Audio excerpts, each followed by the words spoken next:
안녕하세요. 책한민국입니다. 오늘 소개할 책의 제목은 엮이면 피곤해지는 사람들. 지은이는 에노모토 히로아키, 옮긴이는 이지현, 출판사는 샘앤파커스입니다. 책값은 14,000원, 총 페이지수는 258쪽, 초판 1쇄는 2021년 8월 25일입니다. 지은이 소개를 하겠습니다. 에노모노 히로아키, 사람과 사회를 이롭게 하는 심리학 강연으로 유명한 일본의 심리학자. 1955년 도쿄에서 태어나 도쿄대학교 교육심리학과를 졸업했다. 일본 유명 기업인 도시바 시장조사과에서 근무하다가 원만한 비즈니스 인간관계를 위한 심리학 연구의 필요성을 느껴 도쿄 도립대학교 대학원에서 심리학 박사과정을 마쳤다. 캘리포니아 대학교 객원연구원, 오사카 대학원 조교수 등을 거쳐 현재 MP 인간과학연구소 대표를 맡고 있다. 심리학을 기반으로 한 다양한 인간 유형 분석은 물론 커뮤니케이션 방법을 연구한다. 저서로는 은근한 잘난 척에 교양 있게 대처하는 법, 나는 왜 친구와 있어도 불편할까, 정의를 밀어붙이는 사람, 나쁜 감정 정리법, 출근길 심리학 등이 있다. 쓸데없이 세세한 부분에 집착한다. 만날 때마다 푸념을 늘어놓는다. 별일 아닌 일에 금세 풀이 죽는다. 무조건 아니라고 하거나 남의 말에 부정적이다. 자신에게 주목하지 않거나 치켜 세워주지 않으면 불편한 심기를 드러낸다. 술에 취하면 치댄다. 말 한마디로 분위기를 싸하게 만든다. 엮이면 피곤해지는 사람은 직장뿐 아니라 일상생활에서도 어디에나 존재하죠. 특히 같이 어울리는 친구 중에 그런 사람이 있으면 매우 성가시고 골치가 아픕니다. 그들의 일정한 행동 패턴을 알면 그들의 반응을 예측할 수 있고 적당히 둘러대고 넘기면서 깊게 엮이지 않을 수 있습니다. 그들의 비위를 맞추려는 것이 아닙니다. 우리의 기분을 지키기 위해서입니다. 만날 때마다 신세 한탄을 늘어놓는 사람이 있습니다. 살다 보면 좋은 날도 있고 나쁜 날도 있는 법. 그런데 그 사람은 나쁜 날에 대한 이야기만 합니다. 학부모들과 휴일 오후에 커피 한 잔을 마시며 수다를 떠는 상황. 여기에도 항상 위로해줘야 하는 사람이 있습니다. 사람들과의 대화에서 자신의 자존감만 찾으려는 그 사람들의 그물에 걸린 셈입니다. 속이 꼬인 사람은 상대하기 피곤합니다. 직장에서 좋은 성과를 낸 동료가 있으면 가벼운 축하의 말을 건네는 것이 대부분입니다. 하지만 그 사람은 다릅니다. 어떻게 해서든 잘한다, 축하한다는 인정의 말을 절대 안 하는 거죠. 이런 사람들은 주변에 잘 되는 사람이 있는 꼴을 못 봅니다. 매사에 이런 식으로 찬물을 끼얹고 트집을 잡든가, 그게 안 되면 당사자의 기분이라도 망쳐놓아야 직성이 풀리는 모양입니다. 이런 사람들은 타인의 성공을 기쁘게 받아들이거나 타인의 능력을 인정하지 못합니다. 마치 그걸 인정하는 것이 본인의 무능력함을 동시에 인정하는 것처럼 받아들이는 것이죠. 그래서 반사적으로 트집을 잡거나 불쾌한 말을 해서 그 사람의 능력을 부인해야 본인의 마음이 편한 것입니다. 매사 오바가 특기인 사람도 있습니다. 아주 사소하고 별것 아닌 일에도 묘하게 부풀리고 심각하게 만들어 말하는 사람입니다. 무슨 일이든 심각하게 인식하고 확대해 결국 주변 사람을 피곤하게 만듭니다. 일단 반대하고 보거나 논쟁을 벌이기 좋아하는 사람도 상대하기 참 귀찮습니다. 그런데 이런 사람의 이야기를 자세히 들어보면 사실 그 반박의 내용에 알맹이가 없는 경우가 많습니다. 확인되지 않은 본인의 추측을 가지고 대단한 것처럼 포장해서 말 그대로 그냥 남의 의견을 까는 것이죠. 이것은 다른 사람의 잘한 일을 인정하려 들지 않는 속성과 그 맥락이 비슷할 수도 있습니다. 그러면서 또 본인 의견에 대한 아주 작은 질문이나 단순한 의문에도 파르르 떨며 흥분하거나 불쾌해합니다. 만날 때마다 다른 사람의 언행을 비난하거나 무작정 남 흉보기를 좋아하는 사람이 있습니다. 글쎄, A씨가 나한테 이렇게 말하는 거 있지? 좀 이상하지 않아? 이런 사람들은 다른 사람의 언행뿐만 아니라 사내 제도, 규칙 등 사소한 부분까지 불만이 많습니다. 다른 사람들이 그러려니 하는 부분도 뭔가 마음에 들지 않는다고 이러니 저러니 설명하고 다닙니다. 아무래도 상관없고 별일 아닌 것 같은데 그 사람이 왜 그렇게 생각하는지 다 듣고 있으려니 정말 피곤합니다. 정중하고 예의가 바르지만 도가 지나쳐 가까이 다가가기 어려운 사람이 있습니다. 이런 사람은 시간이 지나도 어색합니다. 겸손하다 못해 본인을 낮추고 상대방을 높이기까지 해서 뭔가 불편합니다. 겸손이 도가 지나치면 상대방을 불쾌하게 할 수 있다는 것을 이 사람들은 잘 모릅니다. 이건 동서고금을 막론하고 공감할 이야기입니다. 남의 의견을 듣지 않으려는 사람을 상대하는 건 누구나가 피곤한 일입니다.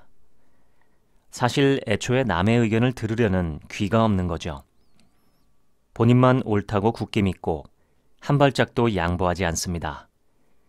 본인의 의견만 강하게 주장하는 것입니다. 우리가 살아가며 이런 타입의 사람을 절대 만나지 않는다는 보장이 있을까요? 사회생활을 하든 사적인 대인관계를 맺어나가든 만나면 반드시 나를 피곤하고 불편하게 만드는 사람이 있습니다. 이런 타입과 엮이면 왜 피곤한 것일까요? 이유는 간단합니다. 주변 사람들은 질릴 대로 질려서 피곤한데 정작 본인은 그 사실을 모른다는 거죠. 애초에 본인이 남들에게 엮이면 피곤해지는 존재라는 걸 전혀 자각하지 못합니다. 특히 이런 사람들은 막상 사귀어 보면 성격이 나쁜 것도 아니고 악의가 있는 말을 하는 것도 아닙니다. 딱히 큰 피해를 주지도 않습니다. 그런데 같이 있으면 견디기 힘들고 신경이 거슬리고 피곤해집니다. 악의가 없고 눈치가 없기 때문에 우리가 더 피곤해지는 것입니다. 차라리 대놓고 못됐거나 싸가지가 없기라도 하면 미워하든 연을 끊든 할 텐데 그게 참 애매한 겁니다. 대수롭지 않은 일에 크게 반응하는 사람이 있습니다. 어이없어 보이지만 당사자에게는 별거 아닌 일로 치부할 만큼 사소한 일이 아닙니다. 진심으로 큰일이어서 저러는 겁니다. 왜냐하면 그들의 감수성이 남다르기 때문입니다. 이런 사람들은 감정 기복이 매우 심합니다. 좋은 일이 있으면 기분이 금방 들뜨고 안 좋은 일이 있으면 한없이 가라앉는 편이죠. 이런 사람들은 감정 기복이 특히 극단적이라고 볼 수 있습니다. 좋은 일이 있든 나쁜 일이 있든 사람들은 마음의 완충제가 그 충격을 완화해 극단적인 반응을 보이지는 않습니다. 하지만 이런 타입은 마음의 완충제가 없어 충격을 완화할 수 없는 것입니다. 그래서 사소한 충격에도 과민 반응을 보이고 감정적으로 대응합니다. 이런 타입들의 공통적인 특징은 또 있습니다. 이미 소시적부터 사소한 일로 야단법석을 떨거나 전전긍긍하는 등 뭘 해도 쉽게 상처받는 성격을 주변에 잘 드러내왔다는 점입니다. 별일 아닌 것 가지고도 풀이 죽거나 쉽게 상처받습니다. 작은 상황도 혼자 견뎌낼 힘이 부족해서 매사에 끙끙거리며 난리입니다. 이것은 회복 탄력성이 낮은 것과 관련이 있습니다. 이미 잘 알려진 회복 탄력성은 마음의 성질, 즉 마음의 복원력이라 볼 수 있습니다. 본래는 물리학 용어로 탄력을 의미하지만 심리학에서는 다시 복원하는 능력, 다시 일어서는 힘이라는 뜻으로 사용합니다. 힘든 상황에 처해도 상처받지 않고 적응하는 힘. 일시적인 우울 증세는 보일 수 있지만 빠르게 다시 일어서는 힘. 아무리 힘겨운 상황이라도 포기하지 않고 계속해서 노력해 나가는 힘. 이것이 바로 회복 탄력성입니다. 본래 회복 탄력성에 관한 연구는 역경에 강한 사람과 약한 사람의 차이점은 어디에서 비롯되는가 하는 의문에서 시작되었습니다.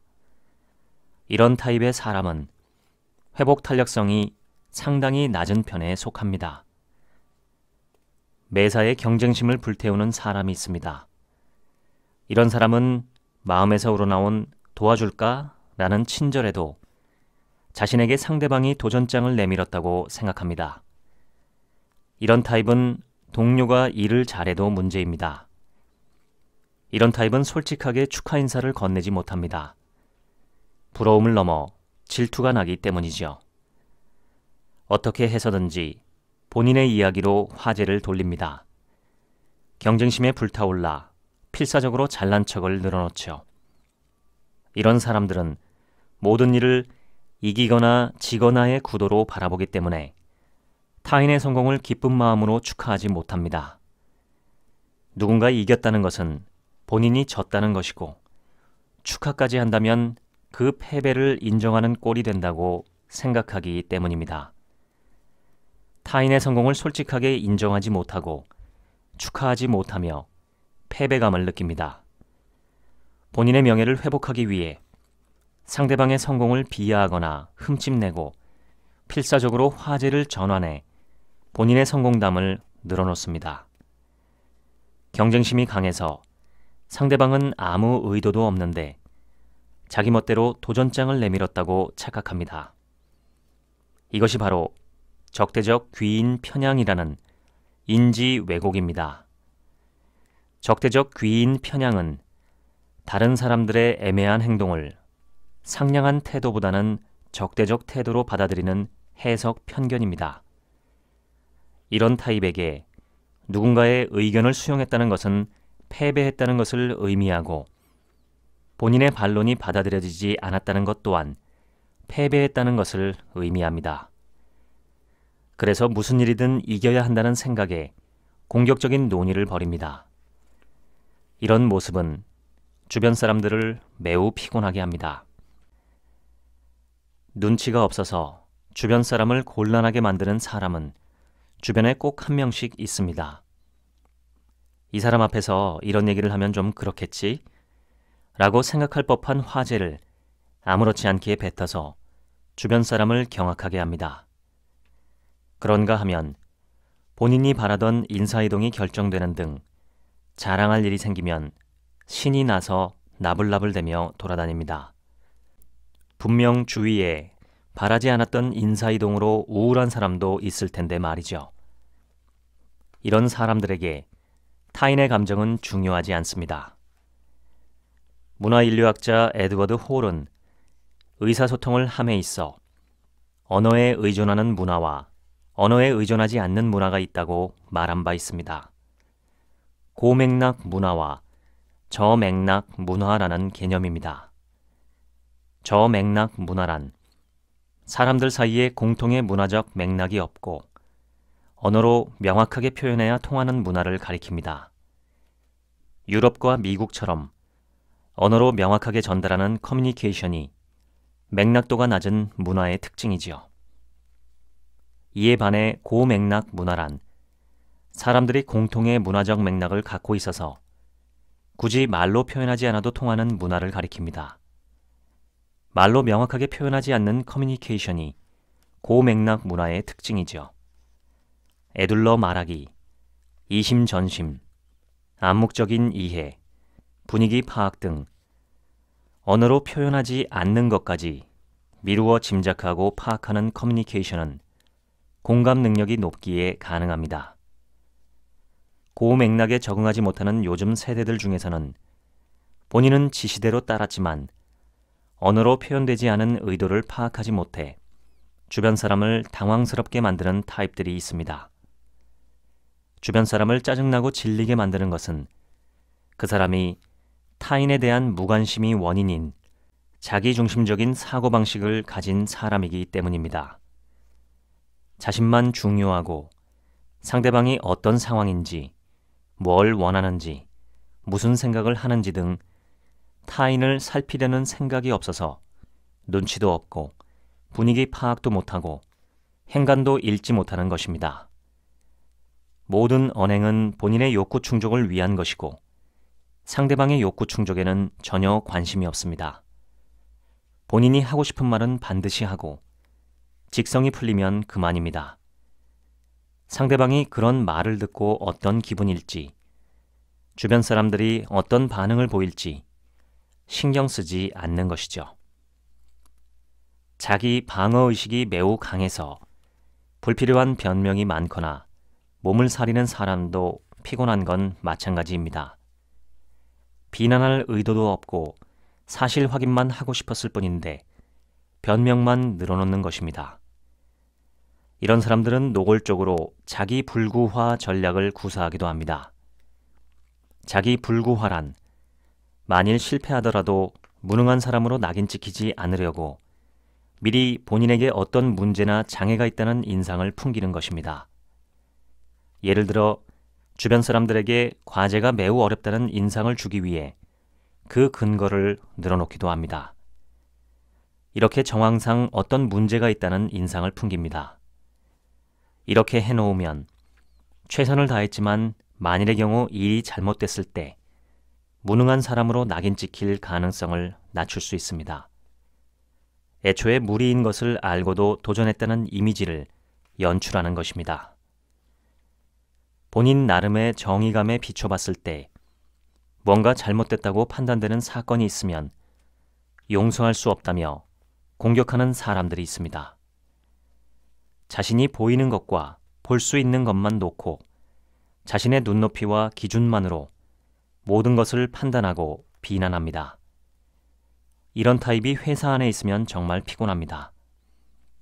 회의에서 무슨 제안이 나와도 본인만의 일그러진 정의감에 불타올라 있기 때문이죠. 아이디어의 싹이 차례로 짓밟히거나 사람들이 발언 자체를 자제하게 되고 회의 분위기가 굳어지기도 합니다. 본인만의 정의감으로 무장한 이런 타입들은 부정의 말을 입에 달고 삽니다. 일단 아니부터 하면서 말을 시작하는 사람들이 대부분 이렇습니다.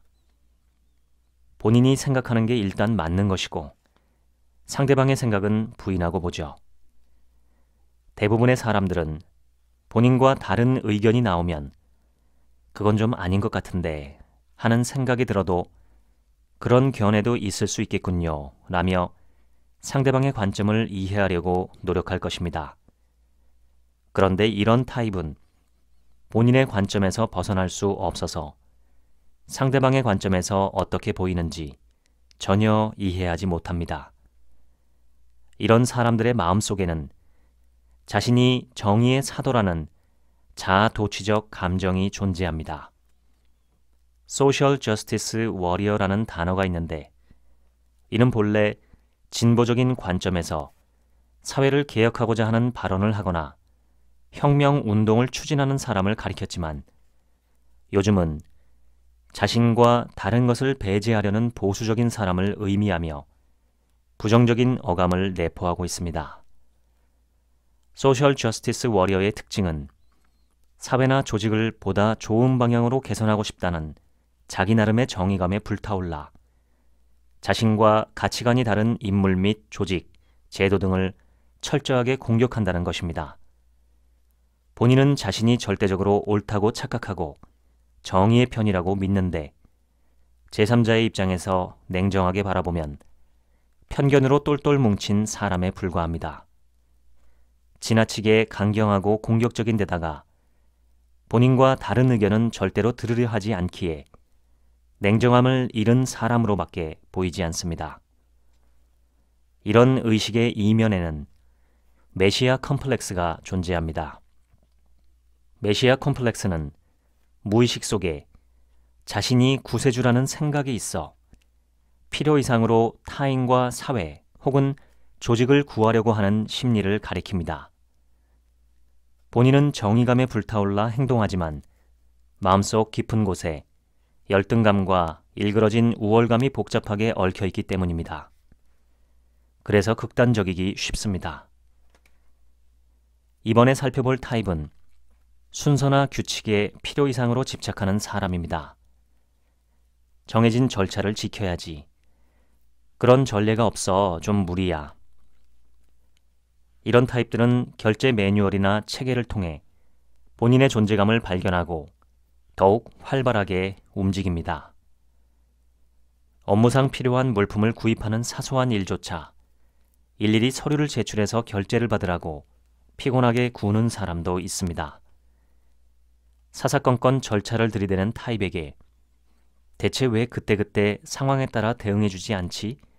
라며 불만을 느끼는 분이라면 아마 상황을 봐가면서 본인의 행동을 판단할 수 있는 능력을 갖춘, 즉 임기응변에 강한 타입일 겁니다. 바꿔 말하면 필요 이상으로 규칙에 집착하는 타입은 그런 능력이 부족한 사람입니다. 임기응변을 발휘해서 적절한 판단을 내릴 자신이 없는 것이죠.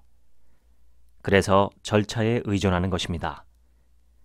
규칙에 집착하는 사람이 별반 두각을 드러내지 못하는 이유가 바로 이겁니다.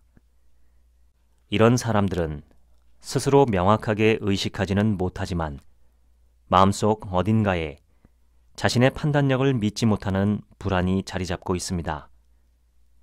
본인이 자유로운 상황에 약하다는 점을 알고 있고, 그래서 임기응변의 판단이 요구되는 상황을 어떻게 해서든 피하려고 합니다. 절차대로만 한다면 임기응변의 판단을 하지 않아도 되기 때문이죠. 규칙을 붙잡고 늘어지는 행동은 본인을 방어하기 위한 것입니다. 만약 대처에 한 발 늦는 일이 발생해도 규칙에 따라서 움직였다면 추궁당할 가능성은 적어집니다. 절차대로 했다라고 말할 수 있기 때문이죠. 규칙이나 순서에 집착하는 타입은 대개 논리력이 부족한 사람입니다. 본인의 사정을 논리적으로 설명할 수 있는 사람은 가령 절차를 위반했더라도 그것이 윤리적인 문제를 초래하지 않았고 문제가 되지 않도록 조치한 것을 설명할 수 있기 때문입니다. 하지만 이 타입은 논리력이 부족해서 다른 사람을 설득할 자신감이 없기에 매사에 절차를 들이대는 것입니다.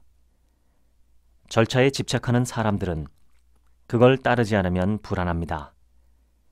절차만 따라서 움직이면 스스로 생각하고 판단할 필요가 없고 본인의 부족한 발상력과 판단력을 감출 수 있습니다.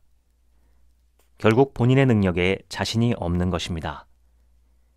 칭찬을 못 받으면 의욕을 상실하는 타입도 있습니다.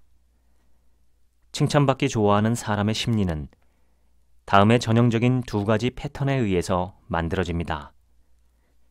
하나는 어린 시절에 부모님에게 충분한 관심과 사랑을 받지 못한 경우입니다. 다른 하나는 어린 시절에 부모님이 아이의 모든 어리광을 받아주며 곱게 키워서 본인은 특별하다는 의식이 비정상적으로 자라나 타인에게 과도한 칭찬을 요구하는 경우입니다. 특히 자신을 치켜 세워주길 바라는 타입은 자신감이 부족하고 항상 마음속에 불안을 품고 살기 때문에 누군가가 본인에게 도움을 요청하는 것이 아주 큰 심리적 보상이 됩니다. 대화를 나누다 보면 말이 장황하기만 하고 요점은 없어서 짜증나는 사람이 꼭 있습니다. 일단 이런 타입은 서두가 길죠. 이야기가 너무 세세합니다. 그것도 불필요하리만큼 너무나 자세합니다. 그래서 말이 많고 길어질 수밖에 없는 것이죠. 본인 딴에는 정확하게 설명을 하려고 작은 부분까지 언급하는 것이겠지만 의도와 정반대로 너무 장황해서 요점을 파악할 수 없습니다. 이런 타입은 횡설수설까지 합니다.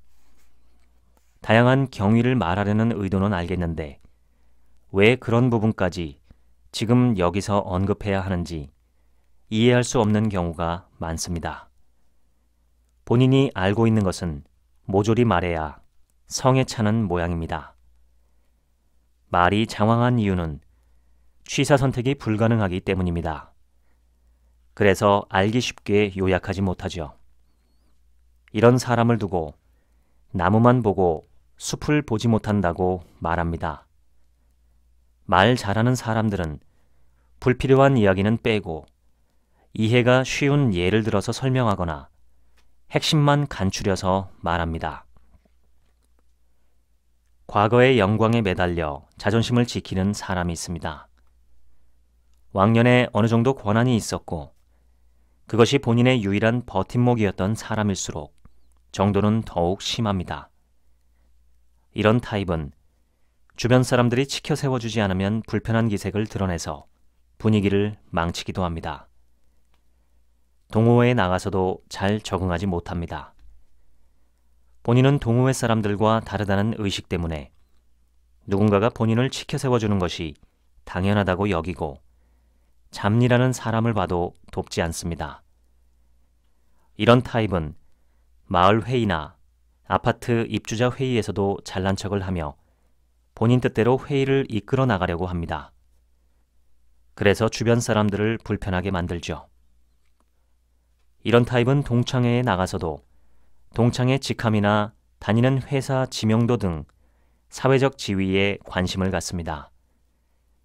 친구와 만나는 것인데도 본인보다 사회적 지위가 낮다고 판단되면 홀대하거나 설교를 늘어놓습니다. 반면 자기보다 사회적 지위가 높다고 판단되면 굽신거리죠. 자신의 가치 이꼴 직함이라는 사고방식으로 살아가기 때문에 직함을 떼어낸 그 사람 자체의 매력은 너무나도 보잘것없는 경우가 많습니다. 이런 타입은 직무상 역할에 따라 살기 때문에 인생 그 자체를 즐기지 못합니다. 인간관계도 업무상 연을 맺은 이들에게서 벗어나지 못하죠. 아주 쓸쓸한 인생을 걸어온 것입니다. 이유 없이 화를 내는 사람도 정말 주변을 피곤하게 합니다. 무턱대고 공격적인 태도를 보이는 사람에게는 인지 왜곡이라는 문제가 있는 경우가 많습니다. 보통 사람들이 별로 반응하지 않을 말이나 행동에 일일이 감정적으로 반응하고 공격적인 태도를 취하는 것이죠. 그렇게까지 정색할 필요는 없지 않나? 왜 저렇게 비뚤어진 시선으로 받아들일까 하는 생각마저 듭니다. 이는 이 사람들이 상대방의 말과 행동에서 악의를 느끼기 때문인데 이것이 바로 인지 왜곡입니다. 상대방의 언행을 받아들이는 방법이 뒤틀린 것이죠. 똑같은 말을 들어도 굴욕을 당했다라고 해석하고 분노를 드러내는 사람이 있는가 하면 유머스러운 장난이라고 해석하고 함께 웃는 사람도 있습니다. 상대방의 언행을 어떻게 해석하느냐에 따라서 이후의 반응이 크게 달라지는 것입니다. 이러한 인지 왜곡은 적대적 귀인 편향입니다. 적대적 귀인 편향이라는 것은 이름 그대로 다른 사람의 말과 행동이 자신을 적대시하는 것이라고 해석하는, 즉 타인이 자신에게 적대적인 마음을 품고 있기 때문에 이렇게 말하고 행동한다고 여기는 인지 왜곡을 말합니다. 그래서 상대방의 의미 없는 사소한 말에도 뜬금없이 적의를 느끼고 저 사람이 나를 바보 취급한다, 저들이 나를 따돌리려고 한다 등 부정적인 해석을 내놓는 것이죠. 이런 생각을 자주 하다 보면 어느 순간 마음속에 상대방은 가해자, 나는 피해자라는 구도가 만들어집니다. 그래서 본인에게 적의를 품은 상대방에 대한 복수심이 갑자기 불타오르고 결국 공격적인 행동을 보이는 것입니다. 친구들이 아무 생각 없이 한 말이나 행동에도 예민하게 적의를 느끼고 쟤들이 나를 따돌리려고 해, 쟤가 나를 미워해 처럼 악의적인 해석을 내놓는 사람들은 당연히 피해의식을 갖기도 쉽습니다. 피곤하기도 하지만 어떨 땐 무섭게 돌변할 수도 있는 사람들입니다. 적대적 귀인 편향 이면에는 기본적인 신뢰 결여나 무시당한다는 불안감이 숨겨져 있습니다. 남을 잘 신뢰하는 성향은 타인에게 호의적이고 타인의 언행도 호의적으로 해석합니다. 상대방의 말을 왜곡해서 듣지 않고 있는 그대로 받아들일 줄 아는 것이죠. 물론 그래서 때론 남에게 쉽게 속기도 하지만 사람을 의심하기보다는 믿는 경향이 강합니다. 반면 기본적으로 남을 신뢰하지 않는 사람은 항상 타인을 경계하고 사람들의 말이나 행동을 뭔가 꿍꿍이가 있을 거야, 악의가 있을 거야 라며 주의합니다. 남을 잘 믿지 못하는 성향과 무시당할지도 모른다는 불안감이 합세해 날카로운 공격성을 만들어내는 것이죠. 남에게 상처가 되거나 상대가 불쾌해야 할 말을 태연스럽게 해서 분위기를 망치는 사람은 어딜 가나 있습니다. 또 이런 사람은 어떨까요? 하는 말마다 자기 자랑을 늘어놓는 사람이죠. 매일 반복되는 자기 자랑을 들어주는 것만큼 곤욕스러운 일도 없을 겁니다. 본인은 자신의 잘난 척이 실은 오히려 모자라 보인다는 것을 전혀 눈치채지 못합니다. 이런 타입의 사람을 우리는 자기 모니터링이 불가능한 사람이라고 말합니다. 자기 모니터링이란 자신의 말이나 행동에 대한 주변의 반응을 살피면서 자신의 언행이 적절한지를 확인하는 심리 기능을 말합니다. 말로 정확하게 의사를 표현하지 않고 마음속에 불만을 차곡차곡 담아두는 타입도 상당히 피곤합니다. 괴롭힌 적도 무시한 적도 없는데 피해의식이 있는 것처럼 느껴지는 사람들입니다. 이 사람들은 어리광이 심한 사람이죠. 겉으로는 아무것도 바라지 않는 것처럼 행동하지만 속은 온갖 불만으로 가득 차 있습니다. 이들은 자신이 말로 표현하지 않아도 상대방이 본인의 생각을 알아차리고 먼저 다가와 달래주길 바랍니다. 혹시 이런 게 힘들거나 불편해? 내가 이렇게 하면 네가 스트레스 받겠지? 하며 일일이 알아주고 확인해 주길 바라는 것이죠. 하지만 다른 사람이 말로 표현하지 않은 자신의 머릿속 생각까지 알아차린다는 것은 불가능에 가까운 일입니다. 표정으로, 태도로 표현하고 있는데 굳이 말로 해야 하나? 하는 잘못된 생각을 갖고 있는 것입니다. 비뚤어진 어리광 정도로 해석할 수 있겠네요. 어리광 이론을 주장한 정신분석학자 도이 다케오는 어리광의 심리적 원형을 유아기에서 찾을 수 있다고 말했습니다. 자신의 책 아마에의 구조에서 어리광에 대해 이렇게 정의했죠. 어리광은 만나면 언젠가는 헤어져야 한다는 사실을 부정하고 분리의 고통을 회피하는 것이다. 부모와 자녀 사이라고 해도 일심동체일 수는 없는데 서로가 분리된 개체라는 엄연한 사실을 받아들이기 어려워서 일체감이라는 환상에 기대려는 심리가 어리광의 원인이라는 것이죠. 왜 헤아려 주지 않는 거지? 좀 알아주면 안 돼? 말로 해야 알다니 너무하잖아. 이것은 아주 공격적인 것처럼 보이지만 어리광과 크게 다르지 않습니다. 사소한 일에 상처받는 사람도 상대하기 피곤합니다. 이런 타입은 왜 쉽게 상처를 받는 것일까요? 모든 일에 신경이 예민한 성격과 깊은 관련이 있습니다. 성격 이론으로 유명한 심리학자 한스 위르겐 아이젠크는 내향적이고 신경질적인 성향이 강한 사람의 특징 중 하나로 이들이 상처받기 쉽다는 점을 지적했습니다. 이들은 성격상 타인의 언행에 늘 신경이 곤두서 있습니다. 사소한 것에 일이 일비하거나 낯선 상황에 크게 동요하는 등 민감하게 반응하죠.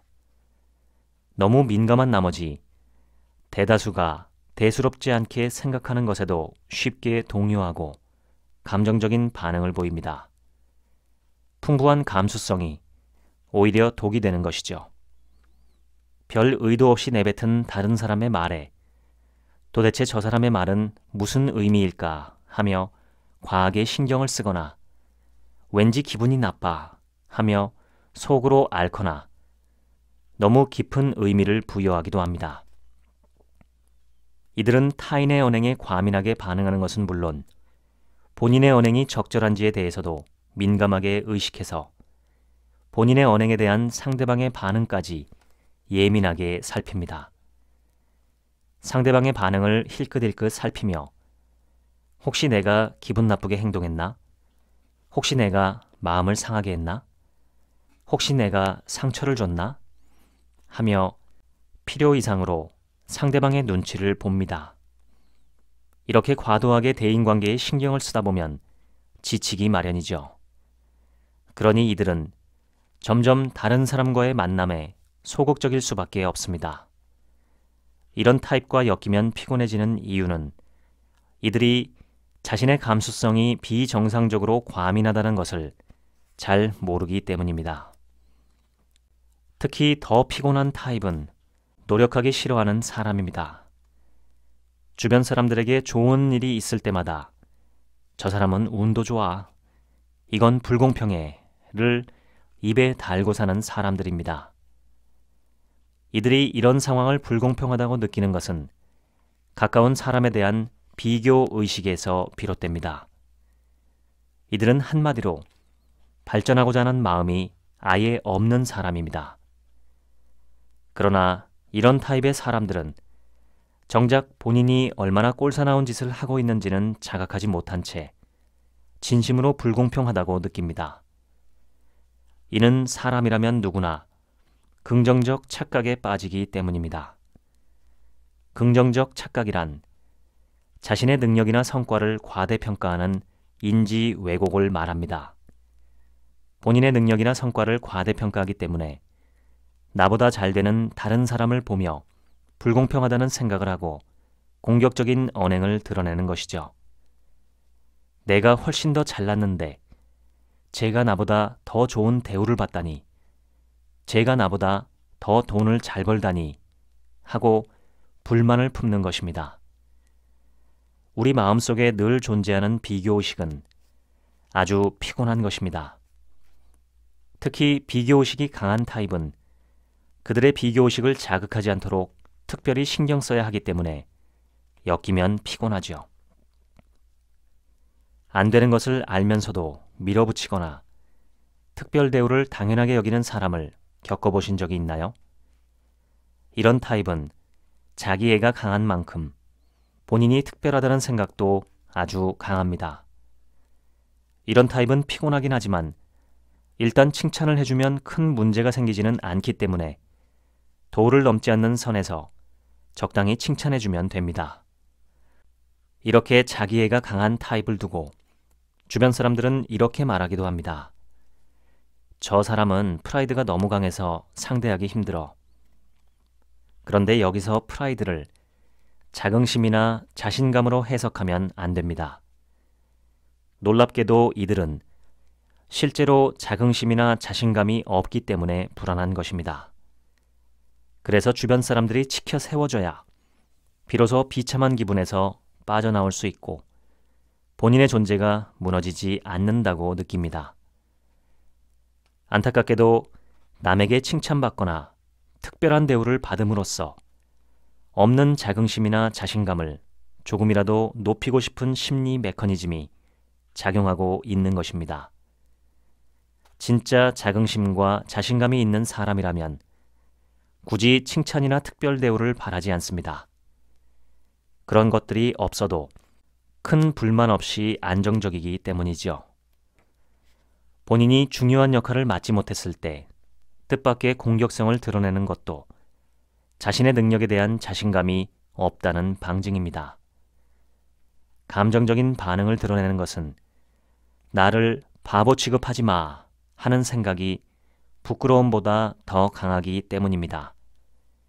무시당한다는 것에 대한 불안감이 잠재의식 속에 뿌리 깊이 존재하기 때문입니다. 언뜻 생각하기에 자기애가 과한 타입은 늘 자신만만한 태도를 보일 것 같지만 사실은 전혀 그렇지 않습니다. 괜히 허세를 부리거나 존중받지 못했을 때 삐치고 화를 내는 등 불안정한 모습을 보이죠. 생각만 해도 아주 피곤합니다. 이런 불안정한 모습이야말로 자기애가 과한 사람의 특징입니다. 자기애가 과한 타입은 비현실적일 정도로 자기 평가가 높습니다. 이는 이들이 현실과 동떨어져 있기 때문에 가능한 근거 없는 자신감이라고 할 수 있습니다. 실패를 과하게 두려워하는 사람이나 매사 의기소침한 사람도 사소한 실수에 금세 풀이 죽기 때문에 끊임없는 위로와 격려가 필요합니다. 자신감이 없고 늘 불안에 떠는 사람은 앞에서 언급한 자기애가 강한 타입의 변종이라고 볼 수 있습니다. 오히려 잘난 척하지 않고 겸손해서 자신감이 없어 보이기까지 하는데 반전은 이들이 실제로는 본인에 대한 생각이 머릿속을 점령한 타입이라는 것입니다. 자신만 생각하기 때문에 남을 배려할 심적 여유가 없다는 의미에서 자기애가 과한 것이죠. 남에게 무신경하고 거만하며 과시하여 주목받고 싶은 욕구가 강해서 노골적으로 칭찬을 바라는 측면도 있지만 남을 대하기 어려워 조심스럽게 행동하며 자신감이 없고 무력감에 짓눌려 남의 평가에 벌벌 떠는 소극적이면서 예민한 측면도 이 타입에 속하는 것입니다. 이 두 가지 측면은 인간의 내면에 공존합니다. 자신만만하고 과장된 모습을 보이는 사람도 속으로는 자신감이 없거나 남의 평가에 불안해하죠. 그래서 허세를 부리고 본인을 멋있게 포장하려 한다거나 상대방이 본인을 우습게 봤다는 생각이 들면 격분하기도 합니다. 소극적이면서 신경이 과민한 사람도 마음속에 근거 없는 자신감을 품고 있어서 혹시나 다른 사람의 평가로 인해서 본인이 부정당하면 어떡하지 하는 두려움 때문에 다른 사람의 평가에 벌벌 떨고 소극적인 모습을 보입니다. 두 가지 측면 중 어느 쪽이 더 강한지에 따라서 자기애의 노출 방법이 달라집니다. 그래서 어떤 사람은 거만한 태도로 본인의 뜻을 밀어붙이는 무신경한 타입이 되고 어떤 사람은 항상 불안에 떨며 예민하게 반응하는 소극적인 타입이 되는 것입니다. 공감 능력의 핵심은 관점 취득입니다. 관점 취득은 다른 사람의 관점에서 상황을 바라보는 것이죠. 이런 관점 취득이 불가능한 사람은 자기중심적인 관점에 빠져서 상대방의 관점에서 자신이 어떻게 보일지는 전혀 고려하지 못합니다. 이런 타입은 상대방의 입장을 고려해 보려는 시도조차 하지 않습니다. 저 사람은 무슨 생각으로 저런 말을 나에게 했을까? 내가 이렇게 행동했을 때 저 사람은 어땠을까? 같은 생각을 전혀 하지 못하고 하려고도 하지 않는 겁니다. 자신의 관점으로만 상황을 바라보고 판단하죠. 관점 취득도 공감 능력의 일종인데 사람의 공감 능력은 불안의 정도와 깊은 관련이 있습니다. 불안을 강하게 느끼는 사람일수록 타인의 기분과 입장을 잘 이해하죠. 대인 불안이 약한 사람보다 강한 사람이 다른 사람의 기분에 대한 공감 능력이 높고 상대방의 표정을 통해서 그 내면을 헤아리는 능력도 높다는 것이 증명되었습니다. 불안감이 높으면 상대방의 심리 상태를 주의 깊게 살피고 상대방의 입장이나 기분을 이해할 수 있어서 배려하는 행동을 할 수 있는 것이죠. 반대로 불안감이 낮으면 상대방의 입장이나 기분을 주의 깊게 살피지 않습니다. 그래서 상대방의 사정 따위는 안중에도 없고 본인 상황에 따라 일방적으로 일을 처리하려고 하는 것이죠. 상대방의 입장과 생각을 이해하지 못하는 것도, 감정을 조절하지 못하는 것도 EQ가 낮다는 증거입니다. IQ가 높은 것만으로는 사회에서 성공할 수 없다는 연구 결과가 있습니다. 즉, 사회로 나가서 성공하는 사람, 일이 잘 풀리는 사람과 행복한 가정을 꾸리며 살아가는 사람은 대체로 EQ가 높다는 것입니다. 다양한 연구를 통해 증명된 사실입니다. 어렸을 때 EQ가 높았던 사람이 어른이 되어서 연봉과 학력이 대체로 높고 범죄율과 이혼율은 낮다는 추적 연구 결과도 있습니다. EQ는 자제력, 인내력, 열의, 의욕 등 책상머리 교육으로는 익힐 수 없는 능력입니다. 심리학자 피터 셀러비와 존 메이어는 EQ의 요소로 감정 조절 능력, 감정의 이해와 분석 능력, 감정에 따른 사고의 동기부여 능력, 감정의 지각 및 평가와 표출 능력을 꼽았습니다. 심리학자 데니얼 골먼은 자신의 감정을 아는 능력, 감정을 조절하는 능력, 자신의 의욕을 북돋는 능력, 타인의 감정을 조절하는 능력, 인간관계를 원만하게 처리하는 능력을 꼽았죠. 정리해보면 다음과 같습니다. 자신의 심리 상태를 잘 아는 능력, 마음속에 생긴 격한 감정을 가라앉히거나 조절할 수 있는 능력, 주변을 낙천적으로 바라보고 의기소침해하거나 우울해하지 않는 능력, 계속해서 궁금해하는 능력, 매사에 의욕적인 자세로 임하는 능력, 자신에게 의욕을 북돋는 능력, 타인의 기분에 공감하는 능력, 타인을 불쾌하게 하지 않고 타인의 기분을 살피는 능력, 타인과 협력하는 능력, 타인과 사이좋게 지내는 능력. 간단히 말해 사회생활에 필요한 능력이 바로 EQ입니다. EQ 중에서도 특히 인간관계를 좌우하는 것은 상대방의 입장과 견해를 고려하는 능력과 자신의 감정을 조절하는 능력이죠. 감정을 잘 조절하지 못하는 사람은 대부분 스트레스도 잘 견디지 못합니다. 그래서 자기 뜻대로 되지 않거나 불쾌한 기분이 들 때 조금이라도 스트레스를 받는 상황에 처하면 우울해하거나 분노를 표출하는 감정적인 반응을 쉽게 드러냅니다.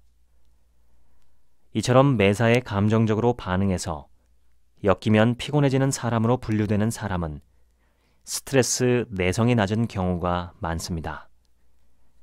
그래서 조금이라도 기분이 나쁘거나 힘든 일이 생기면 우울해하고 반발하는 등 감정적인 모습을 드러내죠. 능력이 부족한 사람일수록 본인의 능력을 과대평가하는 경향이 강합니다. 심리학자 데이비드 더닝과 저스틴 크루거는 이런 사실을 증명하기 위한 실험을 했습니다. 이들은 유머 감각, 추론 능력 등 몇 가지에 대한 테스트를 진행하고 동시에 자기 평가도 실시했습니다. 그런데 최하위 그룹의 자기 평가 평균은 놀라웠습니다.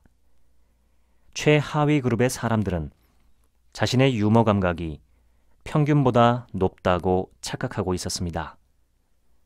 자신의 능력을 상당히 높게 과대평가하고 있는 것이죠. 반면에 최우수 그룹은 오히려 자신의 능력을 실제보다 낮게 추측하는 경향을 보였습니다. 최하위 그룹의 사람들은 자신의 논리적 추론 능력이 평균보다 상당히 높다고 착각하고 있었습니다. 놀라울 정도로 자신의 능력을 과대평가하고 있었습니다. 이 부분에서도 최우수 그룹은 자신의 능력을 실제보다 낮게 추측하는 경향을 보였습니다. 이 실험을 통해서 데이비드 더닝과 저스틴 크루거는 능력이 없는 사람일수록 자신의 능력을 과대평가하고 이와 반대로 능력이 좋은 사람일수록 자신의 능력을 과소평가하는 경향을 보인다는 것을 입증했습니다. 이를 더닝-크루거 효과라고 합니다. 이와 같은 일련의 실험을 통해서 능력이 없는 사람은 본인의 능력이 부족하다는 것은 물론 그 사실을 깨닫는 능력조차 낮다는 것이 증명되었습니다. 이것이 바로 무능한 사람일수록 근거 없는 자신감을 갖게 되는 이유입니다. 엮이면 피곤해지는 사람이 평범해질 수 있다면 얼마나 좋을까요? 그런데 그런 일은 실제로 일어나기 어렵습니다. 그래서 상대방이 변하기를 기다리는 것보다 그 사람을 적당하게 상대하는 방법을 익히는 것이 지름길입니다. 중요한 것은 엮이면 피곤하다고 느껴지는 사람의 가치관을 알아야 한다는 것입니다. 이면에 숨겨진 심리 메커니즘을 이해하는 것으로 접근해야 합니다. 상대방의 행동 패턴의 이면에 숨겨진 심리 메커니즘을 안다고 해서 그 부분을 지적하는 것은 금물입니다. 과연 그 사람이 반성을 할까요? 절대 아닐 겁니다. 지적은 금물입니다. 어디까지나 내가 편하기 위해서요. 상대방에게 이런 행동은 참견일 뿐입니다. 습관적인 행동 패턴을 바꾸라고 말하는 것 자체가 지금의 그 사람을 부정하는 꼴이기 때문입니다. 지금 당신의 행동은 잘못됐다 라는 냉정한 말을 받아들이는 건 너무 어려운 일이기 때문입니다. 인간은 자기애가 강하고 자기 방어적인 동물이기 때문이죠. 결국 남을 피곤하고 지치게 만드는 성향까지도 그 사람의 성격, 즉 그 사람만의 모습인 것입니다. 사람은 누구나 내 모습 그대로의 나를 받아주기를 원합니다. 맞아, 그건 고쳐야지 라고 침착하게 받아들이고 인정하기는 어렵습니다.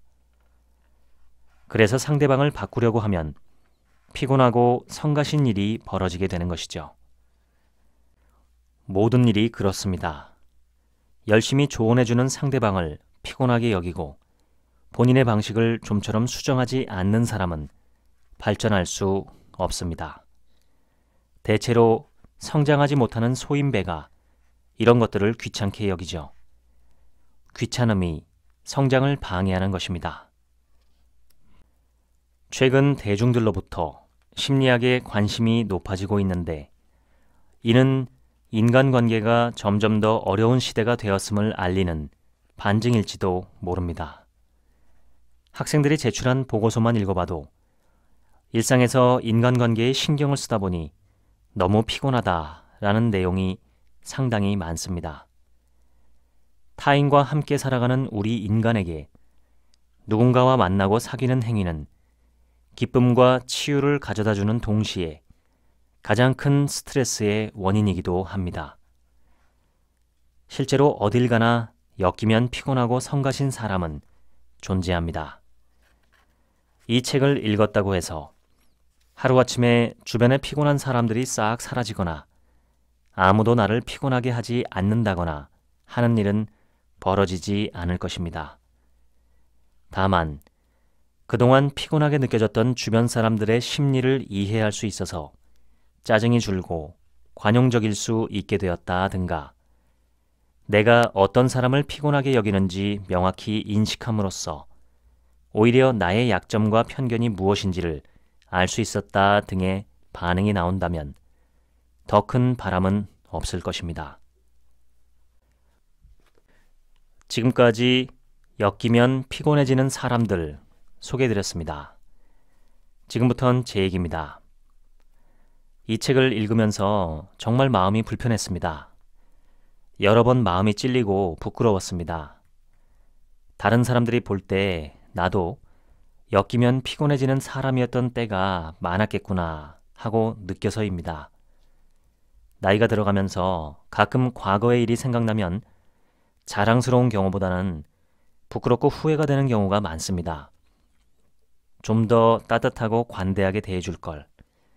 좀 더 타인의 마음을 헤아리며 행동했다면 좋았을 걸.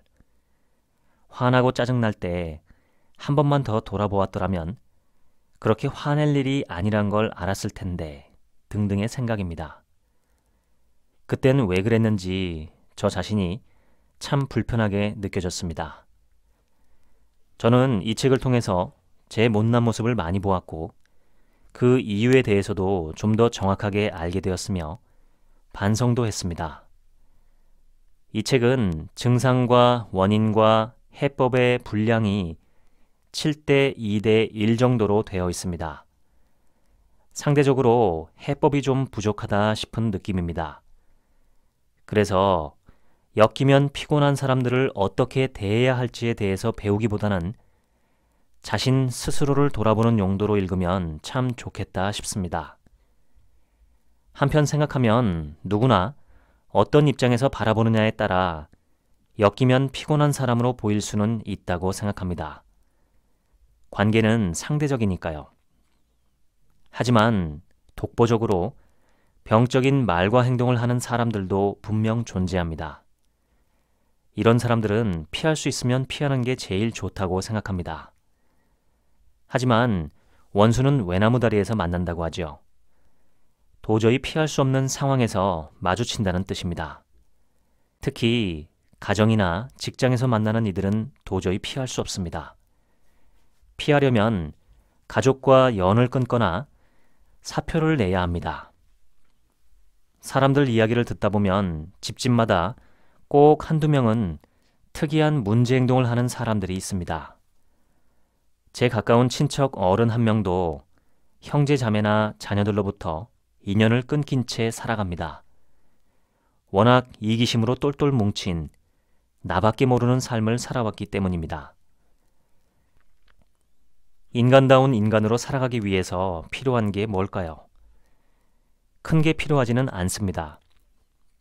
그저 조금만 내 욕심을 줄이고 다른 사람 입장에서 생각해보고 그 입장을 조금만 더 배려해주는 것. 그거면 충분하지 않을까요? 동서양 문화에 모두 있는 이 개념은 동양에서는 역지사지, 서양에서는 황금률로 불립니다. 황금률은 내가 대접받기를 원하는 대로 다른 사람을 대접하라는 것입니다. 황금률의 밑바탕에 깔린 중대한 함의는 나와 남이 다르지 않다는 것입니다. 물론 여러 다른 면이 있기는 하지만 행복을 바라고 불행을 피하고자 하는 욕망만큼은 똑같다는 것이죠. 우린 결국 같은 존재입니다. 타인에게 잘해주는 건 결국 나 스스로에게 좋은 일을 하는 것입니다. 지금까지 책 한 민국 생각이었습니다. 감사합니다.